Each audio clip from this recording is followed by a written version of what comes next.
অসমৰ জাতীয় জীৱনত অহা প্ৰতিটো ঘাত প্ৰতিঘাত, অসমীয়াৰ জাতীয় জীৱনলৈ অহা প্ৰতিটো সমস্যা সমাধান কৰিবৰ বাবে প্ৰতি মুহূৰ্ততে অহোপুৰুষাৰ্থ কৰি অহা অতন্দ্ৰ প্ৰহৰীৰূপে অসমখনক ৰক্ষা কৰিব খোজা অসমৰ জাতীয় দল সংগঠনসমূহক অতি নিকৃষ্ট ভাষাৰে চান্দাজীৱী আৰু দেশৰ আৱৰ্জনা বুলি কৈ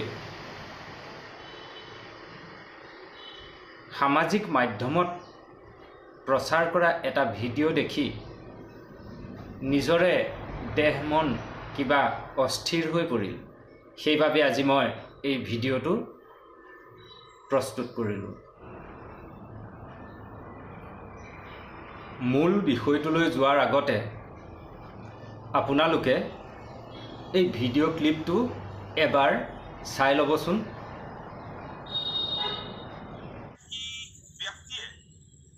চান্দা সংস্কৃতিৰ পৃষ্ঠপোষক হিচাপে নিজকে প্ৰতিষ্ঠা লাভ কৰিছে যিগৰাকী এগৰাকী ভূত, সেইগৰাকী আজীৱন ছাত্ৰ, বিশ্বৰ আটাইতকৈ বয়োজ্যেষ্ঠ ছাত্ৰগৰাকীক মুকলিভাৱে প্ৰত্যাহ্বান জনাই সুধিছো যে তেওঁৰ কলিজা হ'বনে এই কথা প্ৰমাণ কৰিবলৈ যে মদনীৰ কোনবোৰ কাম ৰাষ্ট্ৰবিৰোধী, মদনী কিদৰে মৌলবাদীৰ পৃষ্ঠপোষক, এই কথাবোৰ প্ৰমাণ কৰিবলৈ দম আৰু সাহস সেইগৰাকী আজীৱন বৃদ্ধ ছাত্ৰগৰাকীৰ হ'বনে, নে কেৱল ভাটৌ চৰাইৰ দৰে কোনোবাই দিয়া শ্ৰুতলিপি মতে কাৰোবাৰ শ্ৰুতলিপি শুনি ভাটৌ চৰাইৰ দৰে কেইটামান শব্দ আওৰাই তেওঁৰ গোটেই জীৱনটো পাৰ কৰিব। তেওঁক মুকলিভাৱে সুধিছো যে তেওঁৰ জীৱিকাৰ উৎস কি, নে কেৱল চান্দা সংস্কৃতিক প্ৰাধান্য দি চান্দা সংগ্ৰহ কৰি নিৰ্লজ্জৰ দৰে পৰজীৱী হৈ তেওঁ জীৱন নিৰ্বাহ কৰে।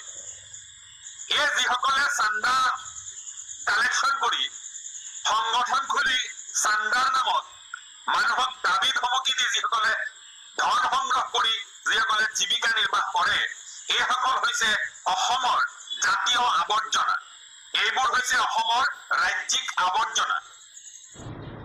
মই সেই ব্যক্তিজনক সুধিছোঁ যিজনে এই ভিডিঅ'টো বনাইছিল।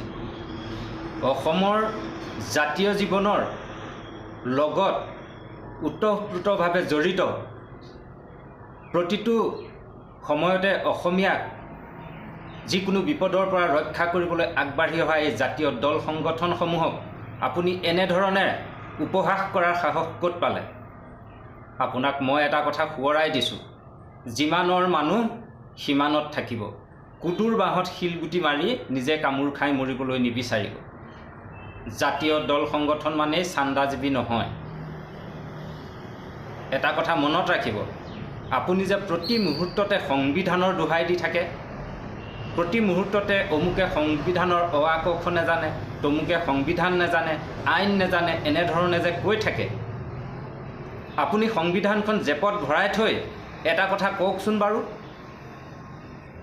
চৰকাৰী মাটি বনভূমি আদিত বেদখল কৰাসকলক উচ্ছেদ কৰিলে সংবিধানৰ কোনটো ধাৰাত দোষী সাব্যস্ত কৰিব পৰা যায়?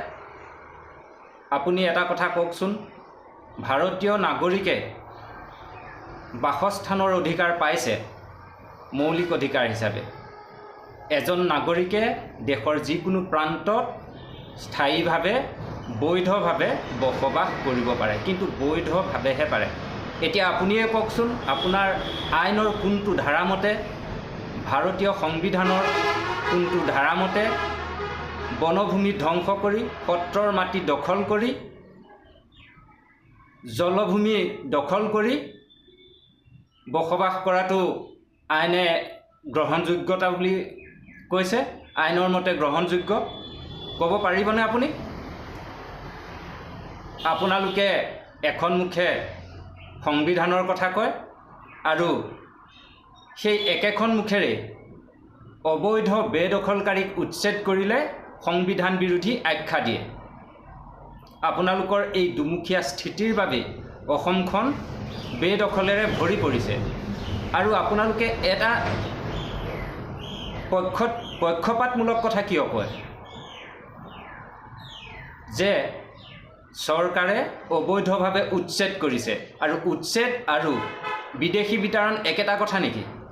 উচ্ছেদ আৰু বিদেশী সম্পূৰ্ণ দুটা বিপৰীত কথা। উচ্ছেদ হৈছে য'ত অবৈধভাৱে কোনোবাই বসবাস কৰিছে তাৰ পৰা উচ্ছেদ কৰা, আৰু বিদেশী বিতৰণ হৈছে যিসকলে অবৈধ নাগৰিকে আহি ভাৰতত বসবাস কৰিছে তেওঁলোকক বিতৰণ কৰা। এই দুইটা সম্পূৰ্ণ পৃথক কথা। আপোনালোকে জনমানসত সেই কথাটোকে ধূসৰভাৱে সৃষ্টি কৰি নিজৰ অভিষ্ট সিদ্ধিৰ বাবে এনেধৰণে মানুহক বিপথে পৰিচালনা কৰিছে।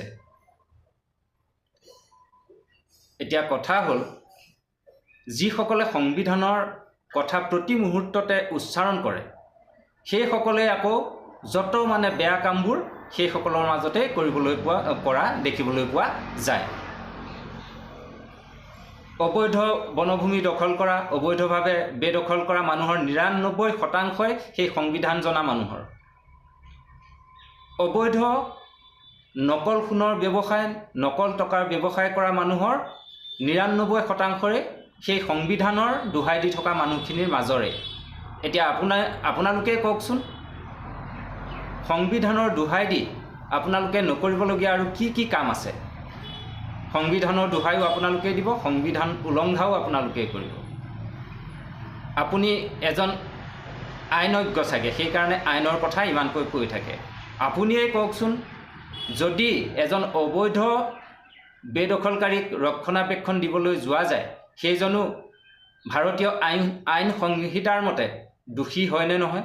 যদি হয় তেনেহ'লে আপুনি সেই দোষত দোষী হ'বনে নহ'ব? কিয়নো আপুনি প্ৰতি মুহূৰ্ততে বেদখলকাৰীৰ পক্ষ লৈ আছে, আমাৰ দৃষ্টিগোচৰ হৈছে।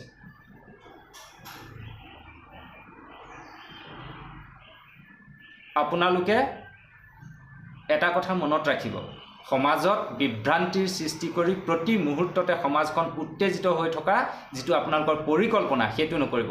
আপোনাৰ প্ৰতিটো ভিডিঅ' আপুনি নিজেই চাবচোন, তাত উচতনিমূলক বক্তব্য এটা হ'লেও থাকে।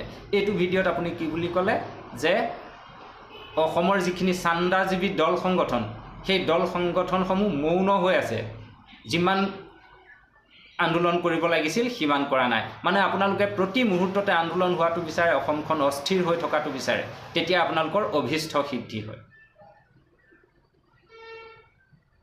ভৱিষ্যতে এনেধৰণৰ ভিডিঅ' নবনাব, আপুনি অপদস্থ হ'ব। আৰু আপুনি যিজন মানুহক ইমান বিদ্ৰূপ কৰি কথা ক'লে, বৃদ্ধ ছাত্ৰ, চান্দাজীৱী, আপোনাৰ উপাৰ্জনৰ উৎস কি প্ৰকাশ কৰিব লাগে ইত্যাদি ইত্যাদি, সেই মানুহজনৰ ভৰি ধোৱা পানীকণ খোৱাৰো আপুনি যোগ্য নহয়। গম পালেনে? তেখেত ভিক্ষাৰী নহয়, তেখেতৰ সুন্দৰ এখন নিজে চলিব পৰাকৈ ভৰপূৰ ঘৰ আছে। চান্দাজীৱী বুলি যিকোনো মানুহক কৈ বিদ্ৰূপ নকৰিব। আৰু এটা কথা শেষবাৰৰ কাৰণে আপোনাক কৈছোঁ, যদি অসমৰ প্ৰতিটো দল সংগঠনকে এনেধৰণে চান্দাজীৱী বুলি উপহাস কৰিবলৈ ধৃষ্টতা কৰে, ভৱিষ্যতে আপুনি হয়তো অপদস্থ হ'ব পাৰে। গতিকে সাৱধান হৈ থাকিব।